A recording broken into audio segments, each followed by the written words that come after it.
Assalamu alaikum wa rahmatullahi wa barakatuh. Welcome back to the Mr. Habit Guy podcast. This is the show where we believe in one simple but powerful idea: better habits, better you, better future. And I'm your host, Ibrahim Solomon, also known as Mr. Habit Guy. And today's episode is proudly brought to you by Holistic Social Care, a company dedicated to empowering lives, supporting well-being, and giving back to the community. And in today's episode, I'm joined by an inspirational firefighter, Tiernan Khoaz, who has the courage of going to danger and pressure while most of us all run away from that. But not only that, but he's also cycling the whole length of Britain or the UK to raise awareness for mental health and the charity, firefighters charity, and raise money. And it's an honor and a pleasure to have him, and he's going to share with us the life lessons and the inspiration behind what has made him take on this challenge and what has made him to become a firefighter and be a hero of society. And we're going to dive into the habits and the mindset. Tiernan, welcome to the Mr. Habit Guy podcast. It's an honor and a pleasure to have you, my mate. Thank you, man. Thank you very much. Honestly, like that is, you've gassed me up so much with that. I can't believe it. I don't believe half of it, but thank you. No, it's an honor and a pleasure, bro. With the amazing work you're doing and the fact that you are one of society's heroes. Most of us will run from pressure and fire, the danger, but you're running towards it to save people's lives. So, but before I start with the journey and your life experience so far, just start with your name. Is unique. Tiernan Khoaz. It's not like a unique. I can't believe you're saying this flawlessly. Like most people, my name is, I say T. Yeah. Because I can't be bothered to go through Tiernan Khoaz because it's always like, what? Say again, say again. I mean, Tiernan is an Irish name. Yeah, I was going to say it was an Irish name. I was born in Ireland, Irish passport, dual citizenship. But it's normally a surname. But obviously my mum has given it to me as her first name. I believe it means servant to God. So she was setting me up nice and early for success. Good mum. And then my surname, Khoaz, it's quite interesting. So it's from Bangladesh. My granddad is from Bangladesh. Lives in Saudi Arabia now.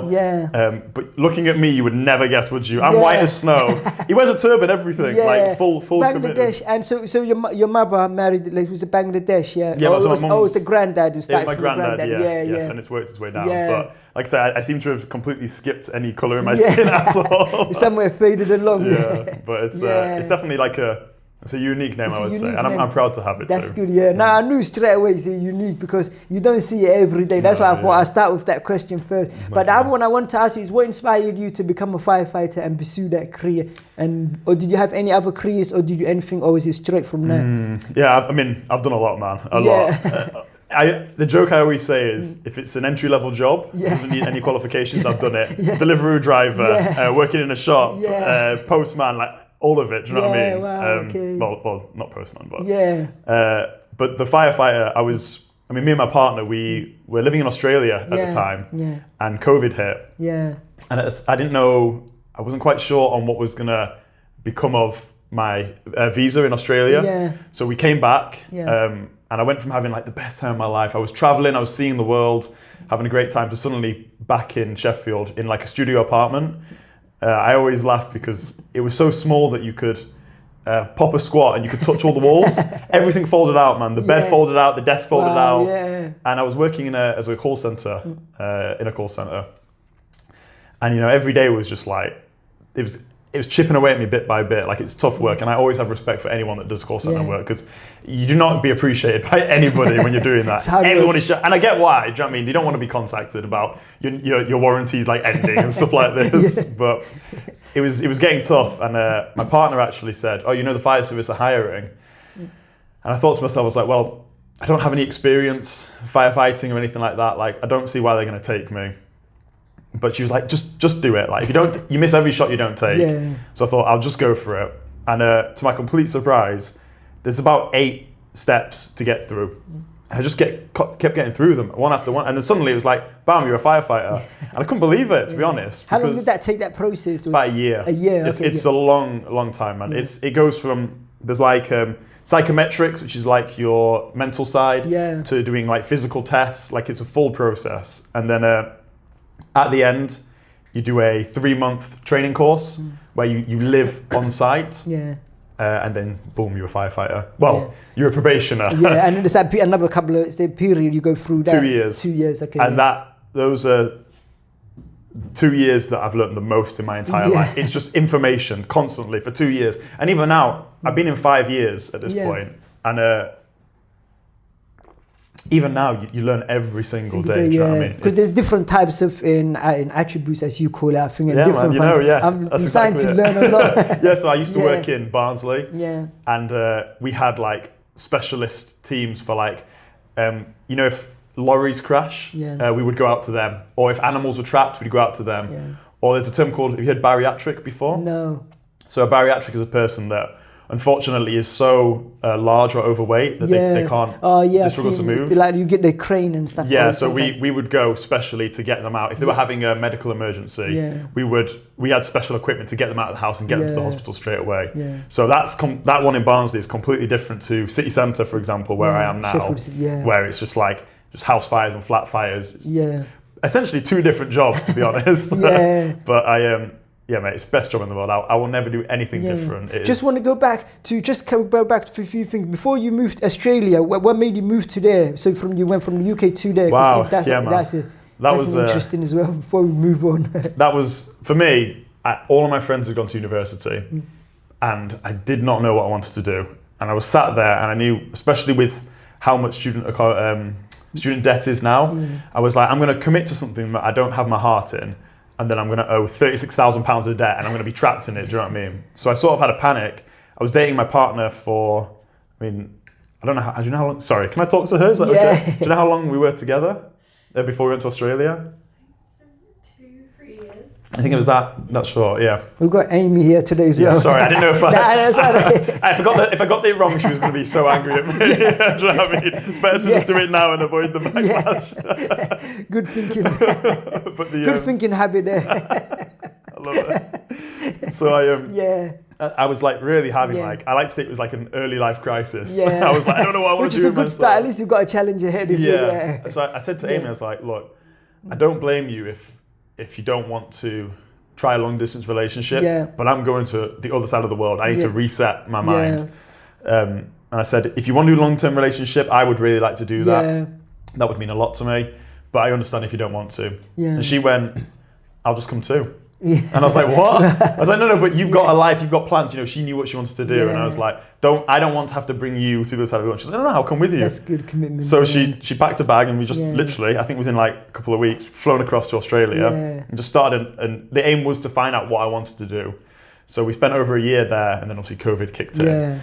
That changed the whole dynamic. It did. It really did, man. I was not done traveling at all. To be honest, I probably still aren't. I was just wondering, with Australia, was it easy to go from in the UK to Australia? It's not. It's definitely one of the easier countries to go to. There's still a lot of paperwork that has to be done. But I went on a working holiday visa, so that's what. So I had to work basically, as long as to make money. And then if you want to do more than a year, you have to do farm work. You have to work on farms to keep that extra time, but we didn't even get to do that because, like I say, COVID kicked in. So do you have to have a job before you go, or do you line something up, or can you go over there? You can sort of go over there. I mean, you can find work so easily over there. So you fly over there and just find something. Just handing out CVs straight away, looking for bar work. That's good. I mean, it was funny.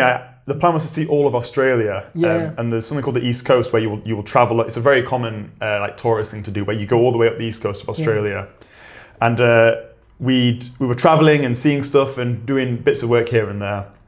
We got to Cairns, which is it's a nice place, but it's one of the lesser, in my opinion, lesser nice places in Australia. And I looked at my bank account and I had minus $14.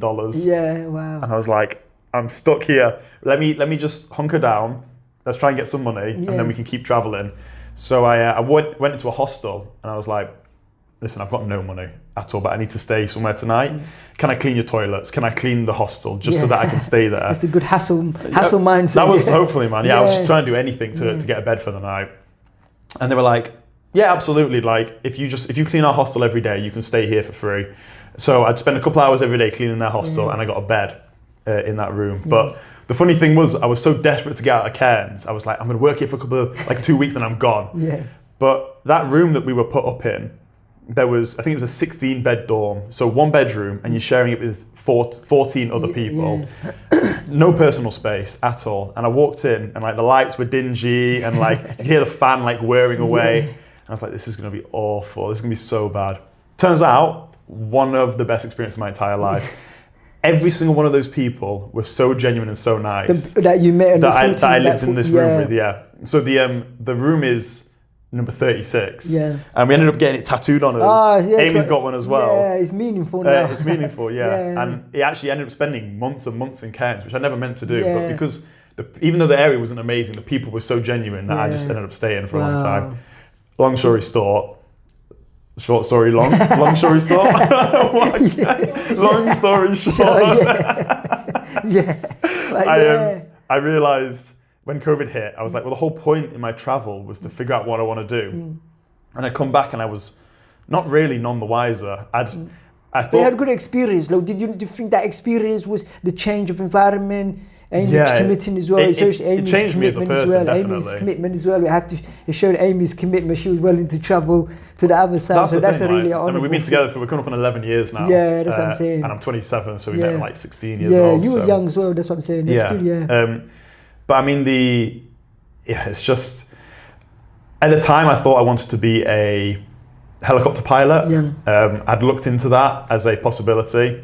The thing is, have you seen how expensive it is to learn to fly? Yeah, it's expensive. You got to have a lot of money in it. A lot of lessons. This is the thing. Yeah. I'd come back and I thought, okay, well, I'll try and be a helicopter pilot because I fell in love with it. When I was in Australia, I went into a couple and I was like, this is great. This is what I want to do. So I came back to the UK and we were looking at flight lessons. Now I was working at Sky customer service at the time, and I worked out that a week's wage at Sky, so my whole wage, 300 and whatever pounds it was, would get me 1 hour of flight lessons.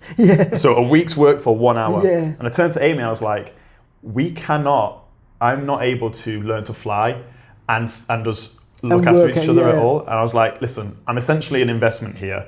Do you want to, if it's okay with you, you will use your wage to feed us, to cover each other, I will spend all of my money on flying, but as soon as I've got my license, I can start making money, do you know what I mean? And then so we can go investment, from there. This is what I saw it as. And again, bless her, she said, I'll do that. I think she's working 3 jobs so that she could do this. Just to keep you guys going, teamwork, that's the teamwork, She was a cleaner in the morning, so from 5 till like 9, she cleaned.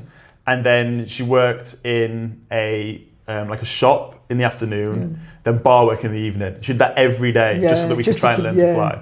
And I'd done a couple of lessons and it was going good, but we were living in a pretty, like I said, it was a tiny studio flat. And then she said, the fire service are hiring. And then never looked back since, gave it a shot. And luckily, now we're sorted, do you know what I mean? But it's been good. I wonder how, if she hadn't have noticed that advert, or if I had decided not to apply, how different my life would be today compared to before, you know what I mean? No, that's good. So that's an amazing journey. Before I move on, I just want to ask, what about in school and college? Were you academically in... No. I was going to say, because you said you didn't want to go uni. Were you a sportiest guy in school? Maybe I'm being a bit dishonest to myself. I'm not...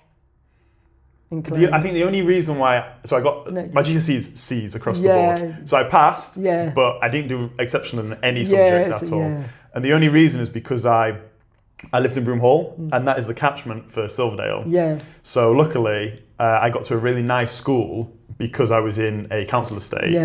And I think the only reason why I got my GCSEs is because I went to that school. I was meant to be going to Newfield, which, I'm sorry, I know Amy went to Newfield.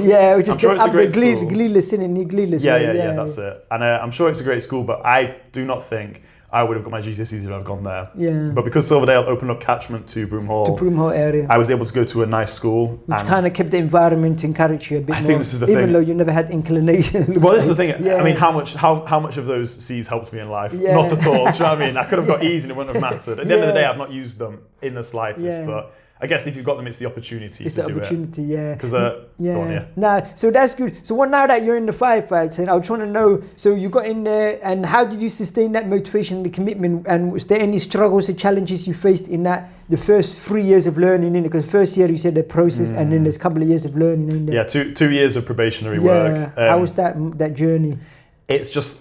I mean, it's a job like nothing I've ever done. Like I said, I've done so many jobs, and it's a different world, to be honest. I think one of the biggest shocks for me is you got to realize that you are going to people's worst days. Like when someone's at a house fire, it might be your second or third that you've been to in a week or a month. But for them, it is the end of for them, it's like the worst day they could ever have. And I think dealing with those emotions from people where they are so distraught and trying to it's hard, right? Because I always want to empathize with them, and I always will do. And I will never stop doing it. But every time that you empathize, you're taking some of that on. And when it's the third one you've done that week, you're taking on. Eventually it piles up on you. It piles up, and obviously this is why I'm doing this charity cycle. Is I think it's so important to talk about mental health. Fatalities as well, man. That's what I was going to say. Because it's a dark subject. Because you see a lot of, because you're at the forefront of the danger. I don't think it's something you can ever prepare for. Yeah, you can't. The first time I ever went to a fatality, it's like your brain struggles to process it. And I mean, when I used to work in Barnsley, so we specialised in bariatric, like I said, and unfortunately, a lot of those people have passed away. So a lot of what we do is getting those bodies out of the house and taking them to the morgue. That's what I was doing 2-3 times a week. That's a different challenge because I get what you said, and that's for the game large. Because I've only seen it on TV. Sometimes when someone is overweight a lot, and then you get like cranes and specialists. We have like special equipment to get them out. I think something that I used to mention to people is when you go into a house fire and you pull someone out, or you go to a car crash and you bring them out of the car, you're so fueled with adrenaline that at the end of the day, the adrenaline almost protects you. You're not processing what you're seeing because you're just trying to get them out and make sure they're safe. But when you go to a body retrieval, none of that adrenaline's there. So you're going in there with more of a calm mind. That's the thing. So you haven't got that barrier.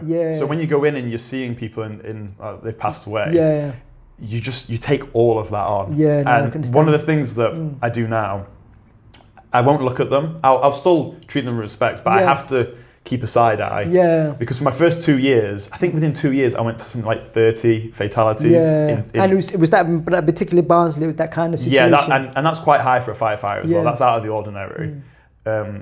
Is it just Barnsley who deal with that kind in Yorkshire? Or no, it was for South Yorkshire. A couple of stations did it, but I was one of a few that did it. But I think the thing is that when you go to these situations, at first I wanted to give them the utmost respect. You know what I mean? Like they may have passed away, but you still need to treat them with. So I was personalizing them. I was looking after them, making sure they were like well looked after on their way down. I was looking at photos. I was building who they were as an individual. But the problem is that I was taking that on. That's it. And I was doing that 3 times a week. And after about 2 years, I must have been in Barnsley for about 2 years. It got so badly that, and I mean, it's tough to talk about. But I was on holiday doing the NC 500. It's just like a Scottish driving route. It's really pretty. But I was at a pub with my mates, and I was sat there laughing, drinking. Like it was a Friday night, having a good time. And out of nowhere, one of their faces just appeared in front of me. And I think it's important to recognise that it's not like in the films where it flashes and you're like, what's going on? Do you know what I mean? I was just like, that wasn't normal. Do you know what I mean? That was strange. I didn't let anyone know. I didn't have an adverse reaction. I just went, that's probably not right. And then the day after it happened again, but it was somebody else. And then I was in bed trying to get to sleep and I saw it again. And suddenly all of these people, these 30 to 40 people that I'd been to, that I'd forgotten about. I'd forgotten what they looked like. They just resurfaced. Somewhere deep inside me, they were showing up again. And I was like, obviously, because of how much I'm trying to personalize them, I'm taking on all of that and it's affecting me. And I thought I need to reach out about this because it's good, getting bad. It's awareness, which is good. You became aware, though. I think the issue is that I didn't know about the firefighters charity at the time, which is the ones that I'm doing this cycle for. So I went through the brigade and they offered me counselling, which for free, by the way, which is amazing. They don't even need to do that. The fact that they do that is amazing. Yeah, that's great. But counselling is not what I needed. I think I mean, do you know the difference between counselling and therapy? Because I didn't. I was oblivious to it. Counselling is when you just like you talk about That's it, exactly and the therapy is where yeah. you get like you do more work like to reprogramming. I think that I thought it was going to be therapy, so I went in and I offloaded everything. I told her about how I was struggling, and she was like, "Okay, well, thank you for coming." And I was like, no, tell me what to do. How do I stop seeing this? Do you know what I mean? And she's like, oh no, I don't do that. I'll just listen to you. Yeah. And I was like, first of all, thank you for listening to me, but no, I need help in this situation. Because therapy is to help you to like give you tools and reprogram. That's exactly it. So then I looked at therapy options and did eventually manage to find help for that. Yeah. Was that out of your own accord? That's the thing. But you didn't know about the firefighters charity. Yeah. And this is the problem for me, is that if I'd have known about them, I would have used them straight away. And it would have been. I wouldn't have gone through all the troubles that I went through. But you were new as well, weren't you? Was that we say like the first couple of years? Yes. So you're still learning about the whole. Yeah. And I think that was my problem, was that I should have known about them and I should have used their help. Yeah. So the reason why I'm doing this cycle for the firefighters charity specifically, because like I said to you earlier, I know it's niche. I know it's not got mass appeal. Yeah. But I don't want any other firefighters that were in the situation that I was in to not know about what they do. So I'm doing it almost as like an awareness thing. Not that they already need that. A lot of people already know about them. But if there's just a couple of firefighters that were in the situation that I was in, genuinely struggling, that's what you want, awareness, create awareness in it. They know that it exists as an option. That's good, yeah. Because I was saying, because that's one of the challenges, you know, because I research about self-talk and how that works. It's like one of the forms we thinking is in imagery, and people don't realize that. Like when we call self-talk, like there's different ways I explain it whenever I coach people. So there's the nature is like automatic. And then there's deliberate. So deliberate is like when we're thinking, what shall I eat? Or you know what I mean? That. Yeah. And you say, and then there's structure. So the structure of our self-talk, it means it can be about the past, the present, or the future. Do you get what I mean? So that's one element of structure. And then the other one, it can be positive or negative emotions. It's got emotional tone. And then form is like this. It's got we think in question, we ask questions, and or imagery or story. So the conversation, like we said, the imagery can come and you can recall it back on that. Because I asked one firefighter before, what's the biggest challenge? And he mentioned, Meadow Hall, the forge. Oh yeah. He said like that was one of the biggest challenges he faced, was in the forge, because somebody got stuck in the machine, and he was saying every time he goes back past drives there, the image. Oh mate, you know what I mean? Because I live and work in Sheffield. Yeah. I'm reminded about the jobs that I've been to. Yeah, by the environment trigger, innit? Yeah. I'll go past a place and I'll be like, I went to a fatality there, or I had a house fire there, or there was a car crash here. And the longer that I'm in the job, it's constant. So this is why it's so important that we know how to manage our emotions. That's what I'm saying, So otherwise it can, I mean, the analogy, I'm sure everyone's heard it, but it's like you've got a glass and every time that you do something, you tip it up a little bit. Yeah. Eventually it's going to overflow, do you know what I mean? And you need to address it before it overflows. And that's what I'm saying. So that structure, and then the content is like what you're saying, the content is where the trigger. So it's mastering our triggers, because you, like in your kind of cases, you got the places, all the places are there soon, because they linked and associated with a thought, with an image or thought and emotion. And then, like you said, you're driving past and then you're like, do you know what I mean? It's kind of like making sure you master that, because that's what I say. If we don't master that, and if we don't master that through our self-talk, like deliberately, we end up getting triggered subconsciously without you even being aware. There needs to be a lot more training. I felt like I was not adequately prepared for what I was going to face and see. And you pick stuff up from your crews, but I think there needs to be something formal. That it's such an important part of the job. And like I say, the amount of people I know that have struggled with mental health in the fire service, I think it's inevitable from what because you do. Because you're experiencing, because like you say, you're going in there, and but like they say, the other more experienced people, they give each other tips, isn't it? 100%. It's funny, man. Like one of the best things is after you go back from a job, is just like, it's almost just like trying to have a laugh about it. Now, not if someone's passed away, obviously. No, but I'm saying you're just... Like, just to try and bring a bit of energy, because it's about, that memory is now baked into your mind. And if you can overwrite it with, like, positive emotions, then you don't suffer as much. But if you... There are some fire crews who, they're called retained firefighters. So they live nearby the fire station. If a call happens, they'll all travel there within 5 minutes and they'll go to the job. For me, if I have a bad job, we all come back to station, we have a cup of tea, we have a chat, we have a laugh. For these retained firefighters, they can go to an awful job and then they get back to station, they get in their car, they drive home. They're sat by themselves, or maybe with their family, but they don't understand. And now that memory that's baked into their mind is one of like pure negativity. Do you know what I mean? So I really do empathise for retained firefighters in that situation. It's a different way, because that means there's the ones who like they live within 5 minutes in it. And that's I think the thing, there was one we were trying to visit near Stockbridge, and Toby was trying to organise it, but they don't. We can't get organised. But the other one I was going to say, what about when you are going to? When you're going to, like, you know, like the adrenaline, what's going through your mind like that? So what about when you're going there? Because the adrenaline does protect you, like you said. It's kind of, which is kind of a good thing, isn't it? Because it gets you prepared. Yeah, but it can also, adrenaline can make you forget your training. Yeah. This is something that is so crucial. If you're going into a house fire, instinct can only take you so far, right? At the end of the day, what are we doing? We're putting water on fire. I think anybody in this room could do that. Do you know what I mean? The problem is that our training is for what happens when it doesn't go as expected.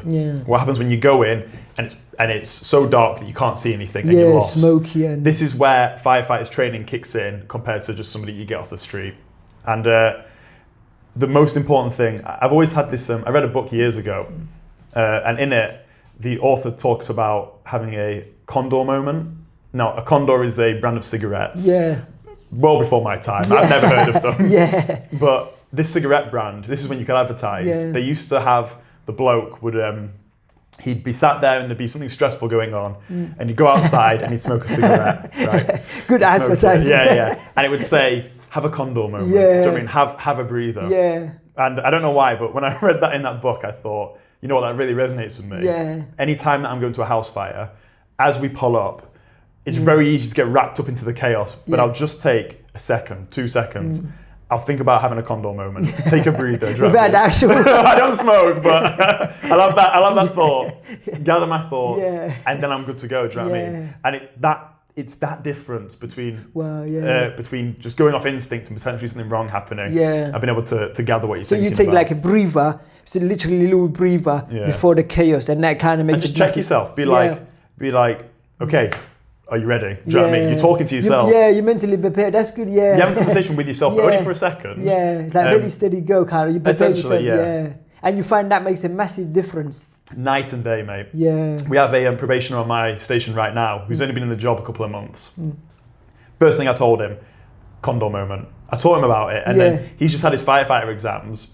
And he came back to me and he went, hey, I passed. And he went, and you know what? Before I went in, I had a condor moment. And I was like, there we go, man. I'm spreading it on, you know what I mean? Spreading good habits. But it's kind of like that. You see people, you know, that kind of thing. You know, that reminds me, first of all, and you know, it's a bit like, you know, Kit Kat when they say, have a break. To be honest, mate, I probably should use Kit Kat instead of a cigarette company. But you know what I say? It's like back in the day, look, see how they link and associate. Even the company, the marketing behind it is smart. It's manipulative as hell, isn't it? But it's good. But in this case, it's worked out positively, which is your own. Instead of Maribone, even back in the day, there was an ad that used to say, if you go online, it says, more doctors smoke Maribone than any other brand. Really? So imagine if you're a doctor, but they're promoting it. But before we go into the little dodgy marketing, I was bringing back to our conversation. What I was saying was moments like that. I love it because I like psychology. I like I say, I struggle with bad habits. And because I struggled with my own bad habits, like I was saying to you earlier, I became interested in the process, the thought process. So the thought process, I always realized, if you look at the two key programmers to all human behavior, I realized was thoughts and habits. So if you wanted to change anything, you first have to change, it starts with thoughts and habits. So every human behavior, any behavior change requires the high performance, anything. So when we think about thoughts, I realize we don't really pay attention to when we say, this is another thing, I'll tell you a funny little story actually, and I was bringing awareness about the power of our thoughts to people, and for about 10 years I've been telling this story, and it's a true story. There was this legendary tale of this crazy Somalian guy, so everyone knew him as the crazy guy in the community because he was insane, and he used to walk around the street talking to himself. But one day someone actually went up to him and said to him, hey Chama, you always talk to yourself, what do you talk about? Yeah. And what he's replied, there's two versions, each is funnier than the other one. Okay. First version, legend he said, listen, I'm not the only one who talks to myself. He said, I only make myself see what I'm saying. So he's saying this is what me and you call thinking or having thoughts, but he's doing it out loud. Yeah, well, exactly. Yeah. To be honest. Yeah, we're all doing it, but it's natural, it's a yeah. natural. Yeah. And then the other one, he said, and the second version, the legend has it. I don't know if somebody's added to it or if he really did say, but legend has it. He replied, listen, I'm not the only one who talks to myself. He said, everyone talks to themselves. The only difference is I argue with myself. Now, I told that story in the context of to say, look, your life today is because of your thinking yesterday. Yeah. And your life tomorrow will be because of your thinking today. Mm-hmm. So I bring attention to say, look, most of our thought goes below the threshold of our awareness. Yeah, 100%. You know what I mean? It's only we only become conscious of it so that's the psychological process. So a process is something that natural. Like now, me and you, our hearts is just processing. Do you get what I mean? We're not saying heartbeat, breathing. Look, that was all happening automatic process. So that thought process is happening, but getting the information of like what you said, like the offense and the circumstances and like the situations you're facing. Look, all that's getting stored as memory. So it's getting meshed in with this. Yeah. So that's why I say the other way is like we can deliberately have a conscious conversation of like when you say that condo moment. Do you know what I mean? So you set yourself, you reset your mind, and do you get what I mean? But people don't pay attention to that. I think this is the thing, like I can't remember the statistic exactly, but I can say conclusively, we live most of our life on autopilot. Most of our time when we're walking to the shop or doing nothing, we're not consciously thinking, right? Yeah. So you are majority your of it on autopilot most of the time. Do you know what I mean? So if you can get that right, then you can live a good life. But if the autopilot is going rogue or faulty exactly, default, then unfortunately for most of your majority of your life, you're not going to be acting how you wish to be acting, right? No, because the thing is like we say, the human psychology, our human experiences, we've been conditioned. Take for example your training when you said the firefighter instinct, you drill that in. 100%, mate. It needs to be bread and butter, really. Yeah. Like you drill every day, constantly, so that when your training kicks in, it can just kick in. Yeah, automatic. You want it to be automatic. It needs to be, man. It needs to be. Like, I think some of the stuff that we do is media likes to portray like when you go into a house fire. You know, if there's like, I don't know, in films, the character like runs into the house fire. It's like there's fire and it's orange, but you can see. Yeah. That's not what it's like in reality at all. As soon as you walk in, vision gone. You smoke. Can't see anything. Nothing. Yeah. There'll be something called the neutral plane, which is how low the smoke is. So sometimes you can get down on the floor and you can look underneath the neutral plane. But I've been in many jobs where you try to get on your hands and knees and there isn't any neutral plane. Yeah. So now you're trying to navigate around a building that you've never been in before and look for people that you don't know where they are, all off sense and touch. So we always drill at station blindfolded. We drill at the worst case scenario, which is you can't see anything, so that when it matters, it's instinctual. Automatic, you know what I mean? yeah. It's automatic. No, but that's what I'm trying to say. We want our behavior. We have to train it deliberately, but it's hard work, isn't it? It's hard work, man. Yeah. And there's no one saying that's easy. Like, and to be honest, you got to remember that you learn so much from failure. Yeah. Like, if you never fail, you may initially be happy, but you've not learned anything. Do you know what I mean? Every time that I am in a drill and something goes wrong, I think, you know what? It happened here. It didn't happen out operationally. So I'm able to learn from it. So that if that scenario happens operationally, I can catch it before it happens. So I always stand by it. Failure is the biggest teacher. But you know, some people, that's good like that, but some people, they react negatively to... It's easy to though, isn't it? Like, I think our brains are wired to punish us for failing because it's meant to feel bad so that we don't do it again. That's the aim of it, right? Like when we're hunter-gatherers and we fail the hunt, if we don't feel bad, then we don't try harder next time. The human that was like, oh, I failed, oh, well, he's always going to fail, do you know what I mean? So I think... It's like a mind shift, innit? Like, because today we're not in that kind of environment, so it's kind of like, we might see it as like a positive I think it's so important, and I've managed to, I guess, trick myself into enjoying failure. When I feel that frustration, I'm like, oh, this is the moment. No, but that's what I'm saying. That's good, though. You're training yourself in that good way because so that becomes the default. But I think it only happens when you expose yourself to that much failure. Like, I mean, a couple of weeks ago, I was like, do you know what? I want to do a Rubik's Cube. You know that little thing? And I'm sat there for like 10 minutes like, what is going on here? Like, why can't I solve this? It's frustrating, yeah. It was so frustrating, but eventually when I solved it, I was over the moon, do you know what I mean? And I'm so glad that I had that process. It's about that journey, do you know what I mean? To the destination a lot of time. But the other one I was going to say is whenever you set any goals for yourself outside of like the gym, you look like you exercise outside the gym.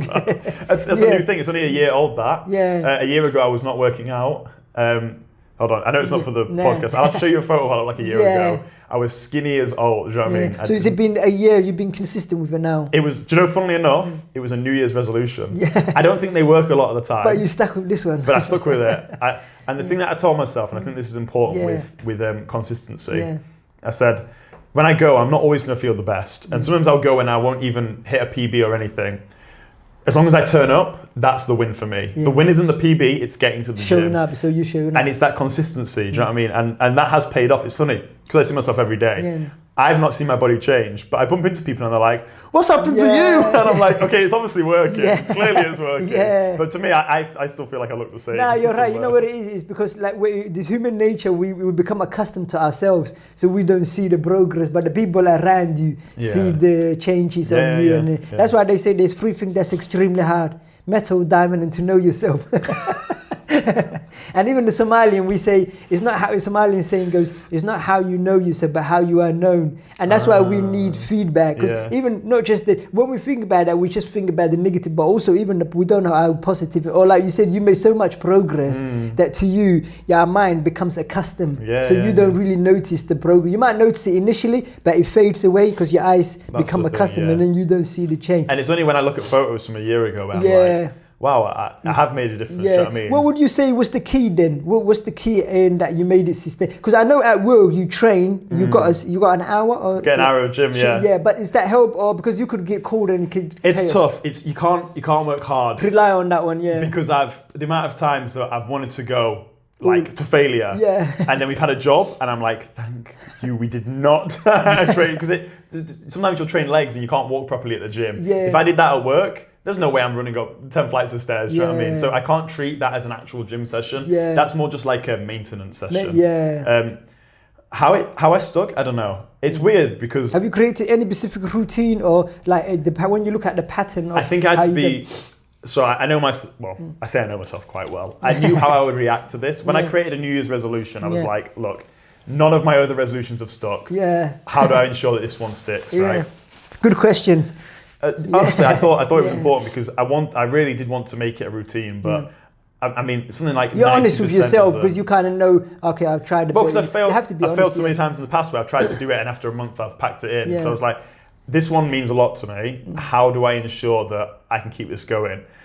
And I think I had to be realistic with myself. I had to say, at the end of the day, like I said, just go to the gym, and it's not about. I must go on Monday, I must go on Wednesday, I must go on Friday and Saturday. And if I miss a day, I failed. It was just like, mate, just when you have the time, take yourself to the gym.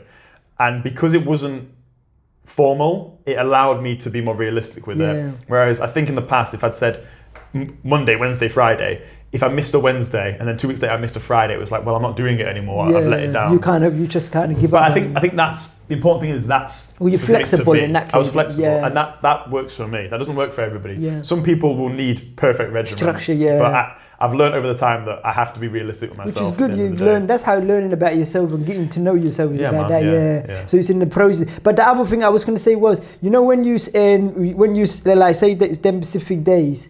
And because you work patterns, that's why I was just wondering. You work patterns. How does that? Did that cause disruption? That throws everything off. Mate. So we do 2 day shifts, 2 night shifts, and then 4 days off. Right.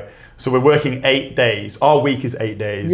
But obviously, reality is 7. 7. So everything shifts over one day. So you can't say every Wednesday I'm going to do this because in a couple of weeks you'll be working it, and then a couple of weeks later you won't be working it. So that's it's always been a problem for me. I love my clubs. I love going out and doing stuff, but I can't be a regular attender to any of them because of the routine that we have. So again, it's just saying, it's okay. It doesn't have to be every Wednesday. I just make it when I can. Yeah. Not being too hard on yourself and beating yourself up. Yeah, that's good. Because then you end up just in this like self-deprecating. You'd be like that Somalian guy arguing with yourself. What is wrong with me?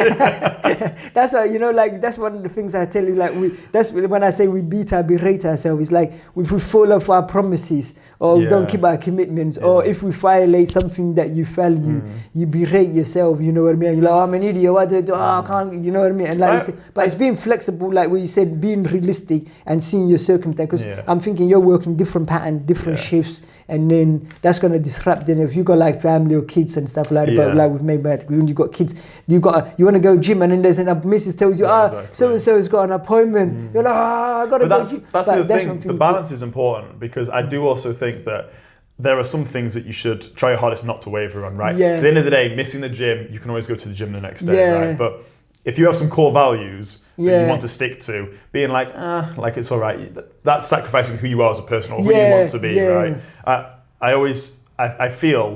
I believe anyway, that's good, that I try to align my ethics as close to who I am as a person. A lot of people hold ethics and beliefs, but they don't act it every day. I try to, and I can never be perfect. That's of course, the goal is to try your best. To display my ethics through who I am and my actions every single day, hopefully. No, it's a good habit. I don't know how well I'm doing. I'm sure Amy might disagree. We have Somalians saying, not how you know yourself, but how you are known.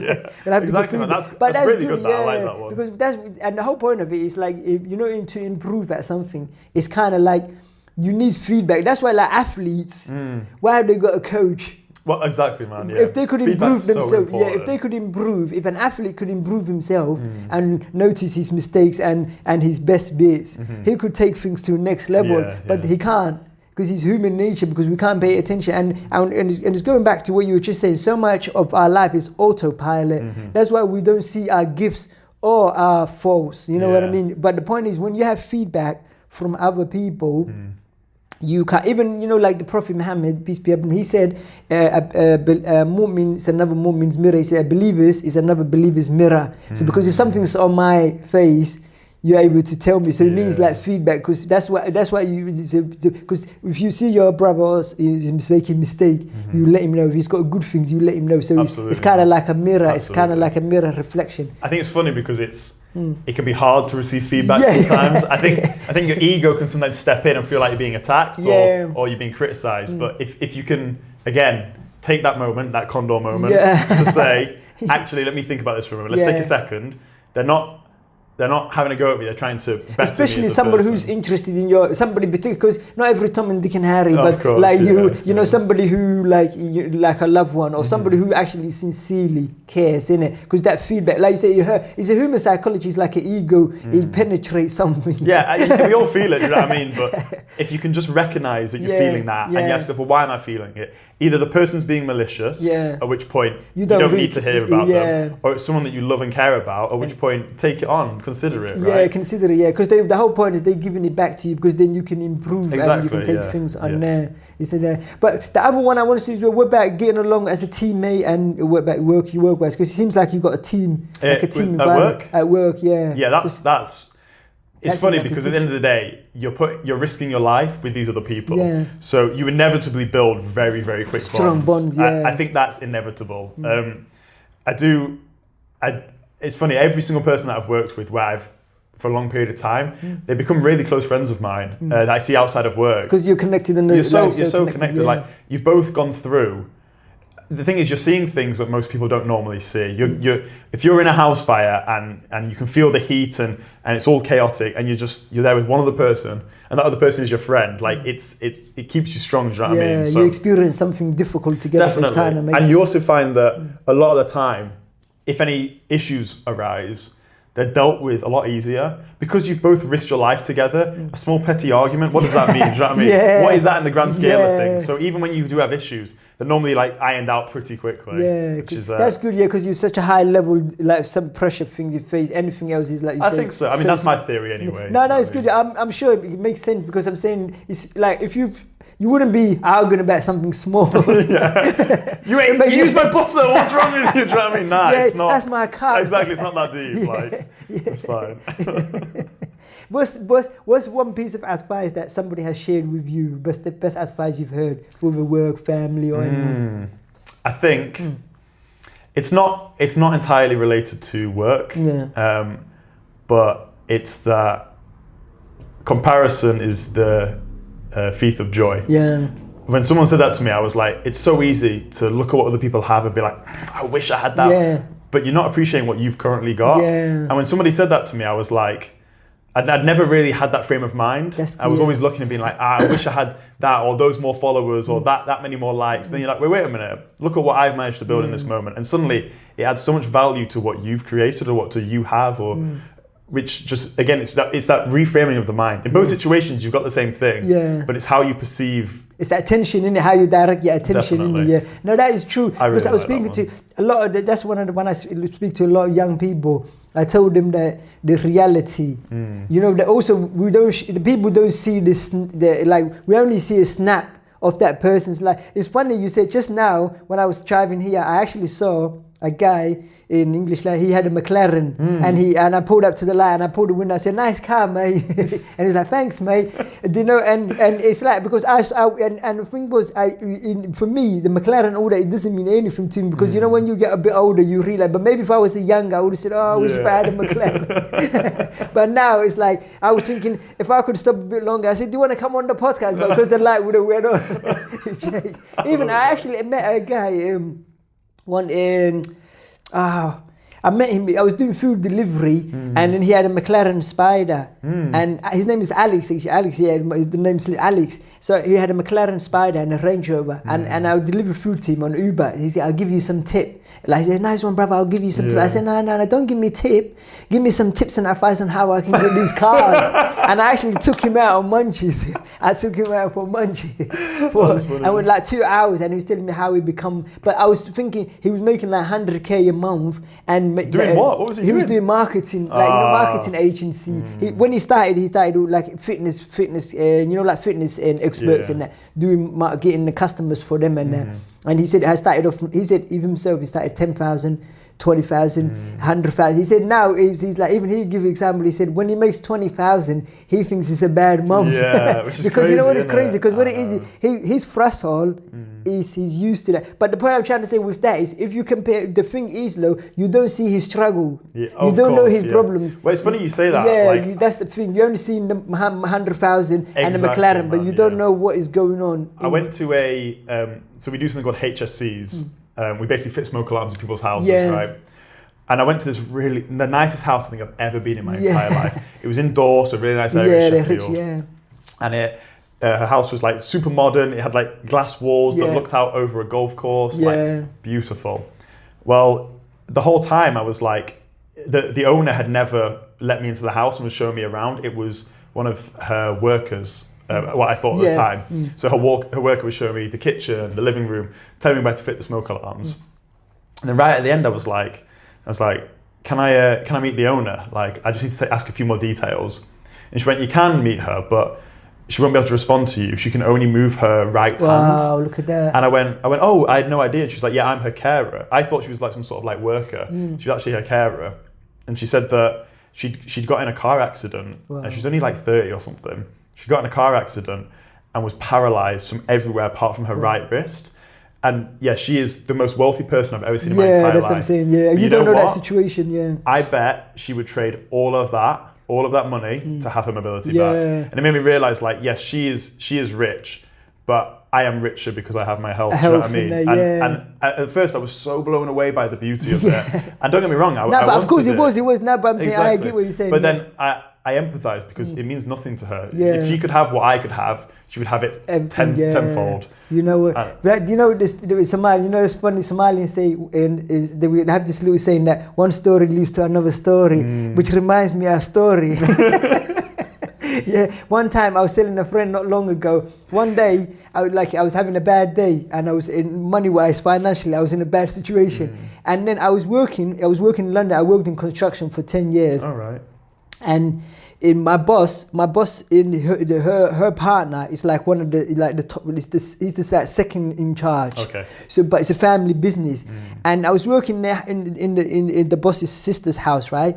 And that she had, we would fit in a bathroom, you know, en-suite bathroom, like an en-suite, where the bathroom and the little suit. And she had she had basically a whole room, which like, I would have thought women's shoes, but it was like JD. I thought I was in JD. She had like millions, like, it's just, imagine a whole room full of women's shoes. And the husband had an Austin Martin. And she had like a Land Cruiser, and I was broke. And I remember, like, I was feeling a bit, damn, look what they got, and I'm broke. I need some money. This is my, conversation, and my attention is focused on it. Then I remember when I finished work, I was on my way, and I saw a guy on a wheelchair. And that was about 2004. I was going back that long ago. I was only young as well, about 20. So going back, and I saw that guy, and I looked, and I'm Muslim, so obviously I said to myself, look, Allah knows my heart. So in my heart, I was thinking, Allah knows my heart. And what caught my attention was the guy in the wheelchair. And then I said to myself, look, you're worried about, look at that guy. You got that ability to physically work as a bricklayer. Exactly. You that shoes, those cars, all those things. But the narrative of my thought process was probably similar to what you're saying in there. It changes because a lot of people don't realize. And even recently as well, I saw a guy, he had the Range Rover. I said, nice car, mate, you got any tips? And he told me, no, it's not mine, it's my missus. I said, okay, how did she get it? Any tips? And I was fine. He goes, you know what, she's recently been diagnosed with breast cancer. And she thought, you know what, I've been wanting one of these cars all my life. She got it. And I said to my friends, if you see that guy or that missus driving that car, you might think, you've a nice Range Rover, but you don't know the story behind it. He's actually potentially going to lose his partner. Like, she just went for it. But you know what? That's what I'm saying. Even that house is like. So when you were thinking that, did your attention change? That because it's the way you immediately. Like I caught myself being like, because I'm not gonna lie, mate. You should have seen the place. I know, though. Yeah. But then like I had this like complete awareness where. I think, I used the word like rich. I said, I am rich. And I've never spoken about myself like that. That's good for you. Because I'm not rich. But but you are rich in wealth. That's what I mean. I realised in my health, I am the richest I could be. I have no ailments. Like, luckily, touch wood. I've not got a bad back yet. No, I have no ailments at this point. And there are so many people that would give innumerous amounts of money to have what I have in this moment. So it's easy to look outwards and be like, it's this, it's that. But in reality, check yourself, look at what you've got and be thankful. But now, just to pause you there, do you know what I was talking about? Instead of being on autopilot, you see the thought process. Why I teach people about self-talk, because look, when you say to yourself, you analyzed and evaluated the situation, innit? And then it's that ability to catch yourself. I think I'm sure a lot of religions talk about it, but in Buddhism, and I'm not a Buddhist, but you might, there's a sect of Buddhism called Taoism, and it is all about like taking that moment and getting to learn yourself and know who you truly are, sort of going with the flow and letting go of any stresses. It's funny, man. When I was in Australia, I mean, like I said, I was really trying to find who I was, you know what I mean? And I thought I'd give Taoism a bit of a shot. So I got their religious text and I started reading it. And I'm not a religious person particularly, but I'm not atheist. I don't know where I sit on the scale. But I started reading this text, and one of the big things that kept showing up was just go with the flow. Like, if something goes against your will, by worrying about it, you're only harming yourself more. And I was like, that's a really good analogy. Anyway, I'd not been able to put it to practice until one day. I was with Amy. We were on the beach, and I had my camera, and I was filming us like on the beach, and we were having a really good time. And this one camera has been with me for my whole journey in Australia. The whole year, I've got every memory on this one camera. Wow, yeah. And I think a wave hits me or Amy knocks me, I don't know. And I drop the camera in the water. And I was like, no, immediately panic mode, no condom moment. Just under the water, searching for this camera, panicking. I was like, you guys help me, please. I've lost my camera. Like, it's got all my memories on it. Just so panicky. And after maybe like 5 or 10 minutes of like getting so stressed, I've trolled myself up and down the beach. I caught myself and I went, whoa, hold on. You're reading the Tao Te Ching right now. It says that go with the flow. You're only harming yourself more. And I almost didn't want to, I was like so stressed, but I said, you know what, just do it. So I sat down in the water, took a deep breath, and I went, the camera's gone, and that's okay. Do you know what I mean? And as soon as I had that thought, I felt something knock against my foot. And I reached down and I grabbed it, and my camera had come back to me. Let go. I was I don't know, a mile down the beach. It's half an hour later. And still came to you. And it came to me. And you know the best thing? It was recording the whole time. So I watched the footage and you watch me drop it. It tumbled around the water for 20, 30 minutes. And then suddenly you see someone's foot and it taps up against it. And it was my camera. Wow, you got that memory still. I know. And I was like, it's not that... The whole point in that philosophy isn't that you should be rewarded for letting it go. Like, the whole point is that even if you're not rewarded, still let go of it. Yeah. But in that moment, I was like... I mean, it almost converted me. I'm not gonna lie. I was almost like, "This is the craziest thing of my entire life." I know. But I thought, but that's not the message it's trying to tell me. It's nice that it came back, but I should have been able to practice it whether it came back or not. Do you know what I mean? It's making it like we say. That's why like now you see a habit. It's like letting go because emotional habits are the hardest one to manage. And I always say you can't. It's because again, like look, if you think about it, attention. Managing, I say always manage it, like controlling your attention, managing your emotion helps you to make better decisions in whatever the circumstances. But it's kind of like when you go through experience like that, you know, like one of the things I say to them, every time I have a stressful day, I say, Alhamdulillah, which means thanks to God. And I say, it's all good mental training. Definitely, man. So even my kids, good. I tell them it's all good mental training. Yeah. So sometimes I'm stressing out and I'm going, it's all good mental training, it's all good mental training. And the kids are like, but what it is when you do it in a calm, the whole point of it is initially it's kind of you're forcing it because the emotion is overwhelming. Yeah. So you're saying it's all good mental training, it's all good, but really it's not. But the whole point is when instinctively when it happens and you say it's all good mental training, then over weeks, months of do you get what I mean? Reacting to that. I really like what you said there because if you want to train your body, you can go out and train it. Yeah. You can decide to go. Yeah. But if you want to train your mind, you have to often wait for the things to come to you. Do you know what I mean? So the ability for it to come to you and then be able to train it is actually an opportunity afforded upon you that you might not have had otherwise. I'm going to start saying that. It's all good mental training. All good because mental the other training. one is, the thing is, one, like for example, we can imagine, like even with drilling, you know, like even with training for firefighting, you can drill as much, you can drill it. See, when you do the scenario, you imagine and train your best to the best of your ability to the scenario, but when the real scenario comes, it's kind of like a different. It is. It's like another level above what you were. But what you've done is you've prepared as best as you can. Same like soldiers and that. They prepare. They prepare for war, but the generals say as soon as the first bullet goes off, the blank goes out the window. Because the enemies have also got a plan, so it's chaos in it. But it's kind of like training ourselves in that moment and making it a habit that when negative emotion comes, you train. Even now, like for example, I realized, it took me many years to realize that I complain too much. And all I had was my missus telling me for a really good 5 years. But still, when it don't. But that's how you're controlled, though, isn't it? That's how you control. But it becomes a habit. It becomes a habit. So what I realized is when the missus and the kids started telling me I complain, and suddenly I realized, you know what? Like what you know, you saying earlier. I realized, you know what? They mean good. Oh yeah. And then I realized I actually do. So now when I get the trigger, I actually become aware. I'm about to complain. Nice. But initially you react. But now it's been for many years now where I reprogram myself. Instead of kicking off complaining, so it's all good mental training. It's all good mental training. It's kind of like now the negative emotion is linked and associated with all good mental training, unless you get something that overwhelms you. Yeah. No, mate, honestly, I didn't expect to come away from this podcast learning things that I could take away. Without a doubt, I'm taking that one away today. No, definitely. No, it's so good. Well, I've got a few more questions before I get over excited because I have a habit of talking about habits. You mentioned the other one one of the things that I mentioned.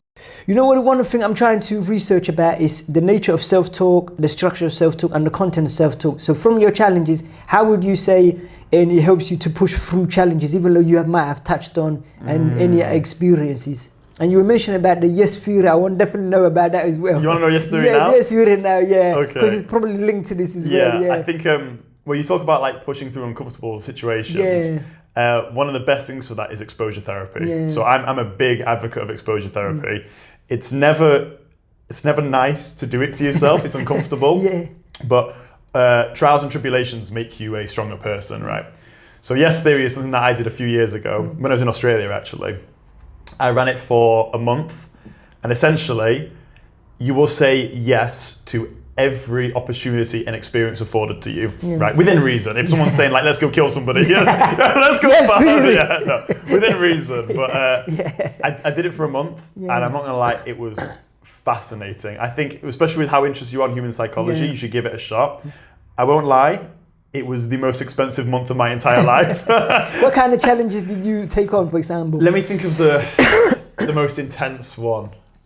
Okay, I've got one. So, one of the guys that I was sharing a dorm with, he was really into like nerdy activities, and he asked if he was asking people around the room to see if they would come and do something called LARPing. Yeah. Have you heard of this? No, what's that? Neither had I. Yeah.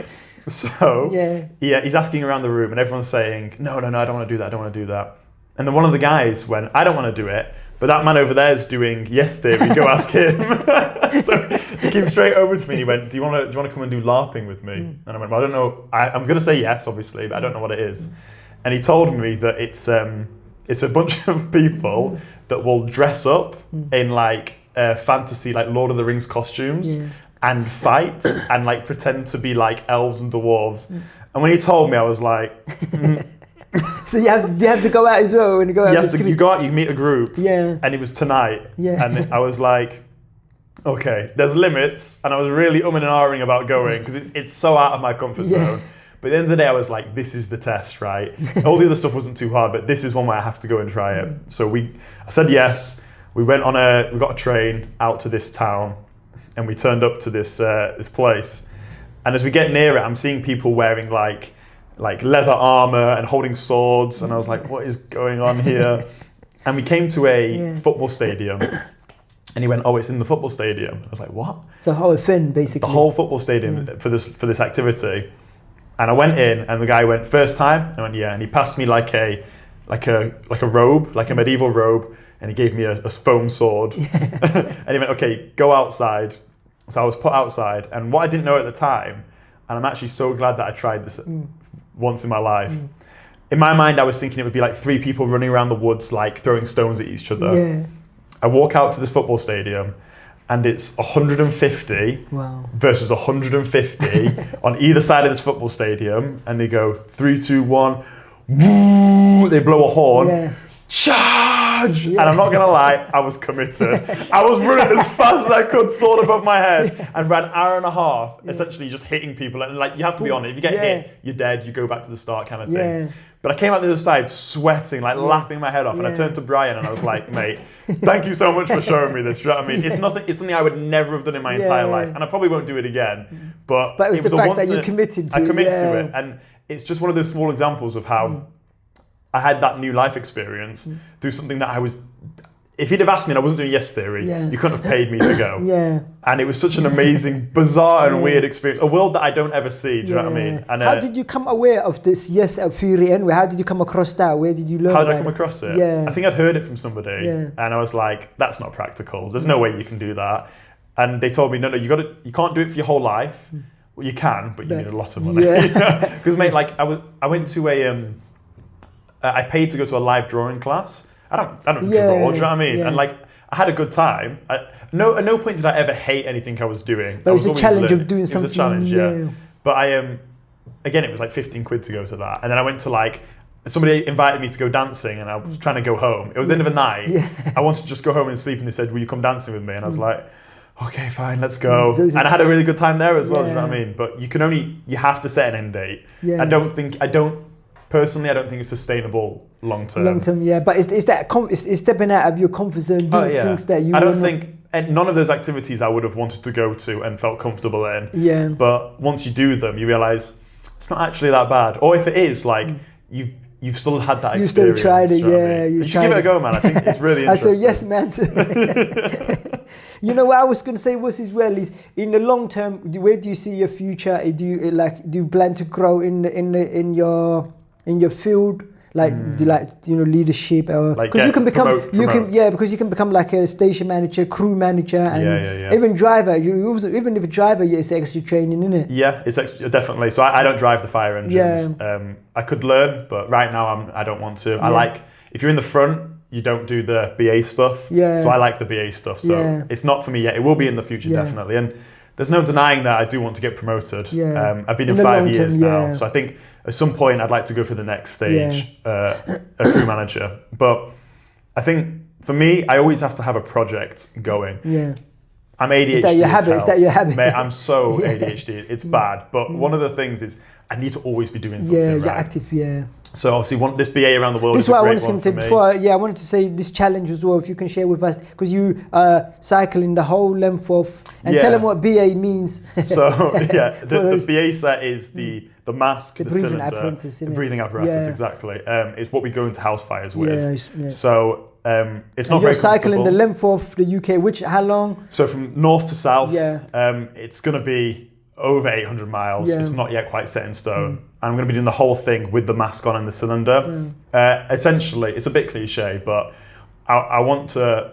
I'm trying to experience discomfort and suffering. Yeah. To challenge. Empathize. To yes challenge. Yeah, man. Indirectly. So that's basically it. Yeah. I thought the more that I can. If I can suffer, it's nothing compared to what I went through beforehand or what other people go through. I would genuinely believe without the BA set, I could do it quite easily. 2 years ago, I cycled to Germany. Like it's from the UK. From the UK. Yeah. How long did that take? 2 and a bit weeks. Just got on my bike and just set off. Me and Amy did it. Yeah, and Amy as well. Amy did it with me too. Yeah. Wow. Yeah. So did you step over and then like you step over? Yeah, just camped the whole way. Yeah. Like you just got a tent on your back, or on your bike. So you cycle until you're tired. You set up your tent, you go to sleep. So you and Amy have got similar interests. Yeah, definitely. I mean, like Amy's coming on this BA Around the World challenge to support you. And support me. Yeah. So she's gonna be cycling next to me. Okay, yeah, that's good then. Yeah. She'll be carrying all the food. She's carrying the hard stuff, the tent, the food, the clothes. Yeah. I'm just looking glamorous, just cycling. No, but with that mask on, that's a challenge. I know. The mask steps it up massively, mate. Like. But so, when you thought of the different challenges you could have done, what specifically made it interesting for you? Is it because the cycling you naturally like that anyway, or? Yeah, I do. I've got other thoughts as well recently. of doing other things. The thing is that what I'm aiming to do, and this one that I'm doing right now is a stepping stone. Yeah. The ultimate goal is to cycle around the world. Yeah. Right. I'm planning to do it in the next couple of years. Yeah. It's going to take about a year and a half. Amy by your side for sure. Amy, of course, by my side, yeah. Your sidekick, yeah. But one of the things is I want to do A first, right? So first you want to do this challenge, raise awareness. I've noticed you've raised the stake for the money because before you've conquered that, isn't it? Yeah. I'm honestly so. Which is good. I set it to 500. Yeah. We hit that in 4 days. Yeah. And I was like, well, what do I do now? And I didn't have many followers at the time, but I asked them, what should I do now? If I raise the money, I have to set a new challenge. Yeah. And somebody said, the top comment was, if we hit the next goal, you have to climb England's highest mountain. Yeah. I was like, that's ages away. Fine. Yeah. We hit that. And I was like, okay, guys, what should I do? And they said, now you have to climb Wales's tallest mountain. Yeah. We've hit that. So now I've set the goal to 10,000 because I don't want to get there because if we get to 10,000, I then have to climb Scotland's tallest mountain. So I'm doing the 3 highest mountains in the UK, whilst I'm cycling with the BA set on. Wow. So I just thought I'm gonna put a big gap between me and the Scotland one because I want to raise all the money we can. I think you probably do it because there's been some generous people you mentioned. They probably boom. I know. Well, like I said in the video, somebody donated £1,000. Yeah, your local my local garage. Yeah, that was amazing. I could not believe that at all. Amazing, it shows the generosity of the people. Well, he tried to sponsor me. Like the reason I'm doing this is because it's a stepping stone for my world cycle. Yeah. So I'm trying to raise awareness now, and then I'll try and find a sponsor for my world cycle. For the world, yeah. So that is going to be the aim. Like hopefully I'm going to get in touch with news broadcasters in the next couple of weeks, try and get on to like local TV stations and stuff like that, and just basically make the call out. After this challenge, I'm looking for sponsors. Yeah, do. Hopefully. And you're always going to do for other charities or just for that? No. The next one's going to be for a worldwide charity, maybe like a Red Cross. Yeah. Or Doctors Without Borders. Yeah. Something that about a bit more broader. Yeah. But like there's a challenge. There's a guy, a Swedish guy. I'll probably find out later on in the book and send you his name. But he cycled from Sweden to Mount Everest. Cycled from Sweden to Mount Everest. Parked it up, climbed it all the way to the top, come down and cycled back. That might be one you want to put on. So yes challenge. We take the yes challenge. So for $1 million. Yeah, exactly. Yeah. If there's anyone out there who wants to, we'll probably get a rich millionaire. So I'll donate if you don't. Easy. But I do think with my world cycle, but that's a challenge as well, isn't it? But loads of people have done it. Loads of people have cycled around the world. I want to do something unique and first. So initially, I thought I would do it in a BA set. Yeah. After doing this training, no way. Yeah. I'm not spending a year and a half in a BA set. That's not happening. But nobody's done it in fire kit. Yeah. So I'm going to have to test the waters. Unique, I might cycle the world in full fire kit. Well, whatever it is, it's going to be like 500 days. Yeah. Leggings, tunic, helmet, every day cycling. And that is a first, right? That's a unique one. But I've got to take it a step at a time. Let's do this one first. Yeah. When you're training for this, what kind of challenges do you face as well? Because I suppose with work, obviously, and also we mentioned the shift patterns. Yeah. How is that going on as well? Yeah, trying to get training in is hard. That's definitely. what I'm thinking, it just has to be one of those things of, and you talk about habits, I've had to make it habitual. At the end of the day, if I don't want to go out, I finish the shift, I'm absolutely exhausted, but I've got 2 months left and I've not got many days left to train. Yeah. So you have to just get up. I don't give myself enough time to think. I sit down, I go, I need to train. Before I can even argue with myself, I'm up. You know what I mean? Yeah. And then once I'm on the bike, then I can argue. Why did you do this? You know what I mean? But it's too late, I'm out. I'm doing it. So it's showing, a lot of things is showing up, isn't it? Because that's what I realized. That's what I said if you to can you get earlier. yourself, what you mentioned that earlier, so showing up. Because that's why, as human nature, from Islamic perspective, we got, basically from Islamic perspective, there's two things that stop us. Like anything that you want to do. So one is like habit. Habit is like a machinery. So whenever you've done anything, whenever you repeat anything like consistently, and the machinery takes over. That's one, which can be good and bad. Like say when you're doing something good, you want to create good ones. So the machinery, so meaning anything that what makes behavior change hard once it's been learned is meaning habit is one obstacle, because if wherever you repeat, the machinery takes over. The other one, though, is the human nature is like the soul, like in like from Islamic perspective. Do you know even the psychology means the study of the soul? Back in the day, it means the study of the soul, but now it means the study of the mind. Because what it is the influence of religion in the influences religion has declined. Like say in the last 500 years in the West. So now it's not the psychology; it's the study of the mind. Of course, So I jokingly say, what happened to the soul? But what it is from Islamic perspective, our soul has been created in a way that is basically is created in, like, so even so it goes, Kalla bal tuhibbun al-ajila, like God says, no, you love immediate. We love immediate. We are wired where, like, it means we're wired impatient. We're wired impatient, where we like immediate pleasure, temptation, desire, the path of least resistance. That's how our soul is wired. So, but if you want to do anything, so that what happens is now, the bad habits reward us with some sort of, like they reward us now, there's a payoff with some sort of like temptation, desire, immediate pleasure. The most basic is probably relief or ease. So like say you come from work, you're knackered, ease would be you don't want to do anything. Your soul doesn't want to, at that moment it's probably done so much, it probably doesn't want to do. But the consequences of it is always in the long term. Where good habits, the nature of it is they tend to be boring, difficult, tedious, effortful. The soul is not inclined to that. It's not. Our soul is not inclined to that. So, but if you fail it, but the thing is, that's the consequence. That's the reward now. But it means that way it means so bad habits reward us now with immediate pleasure, but their consequences long term. And good habits, their consequences tend to be boring, difficult, effortful, but their reward is always in the long term. Definitely. So making smart decisions is like what you said, having core values or committing to something and then even doing it when you don't feel like it. And then if you add to that, we're more likely to repeat our soul. That's why we learn addictions or bad habits and stuff. Also an interesting thing, the word addiction, it actually means slave. Does it? Yeah, I discovered it actually means slave. Wow. And in ancient Roman, there was a law called the law of addiction, which meant if you owed me money, I'll take you to court and they say, Tiernan, you're addicted to Ibrahim, which don't sound good. But it meant you would have been enslaved by me. Wow. So I'll be your master and you'd be the slave. So you would have been addicted to, meaning because you couldn't pay me the debt, you would have been seen as a property. So now when we say somebody's addicted to something, it has a negative connotation. We mean wherever they're addicted to, the object is the master, and they've become the slave. That's so that's why we say our soul is inclined to always incline the path of least resistance. So if we don't tame our soul, it will always encourage us. Definitely, yeah. I completely agree with that, man. Like, so it's kind of hard things like the yes challenges is going against your soul's desire. It's like I said earlier, you make yourself uncomfortable and you become better for it. Yeah, you become better, because you get a bigger reward, you get a greater reward, but you have to face discomfort and in the media. But it doesn't last forever. It just means long enough for the machinery to take over, and then it becomes and then you probably need more challenges. So let's say how much do you bench press, for example, now? For example, I bet you progress from where you were to now, for example. Definitely. I mean, I don't use barbell, I use dumbbells.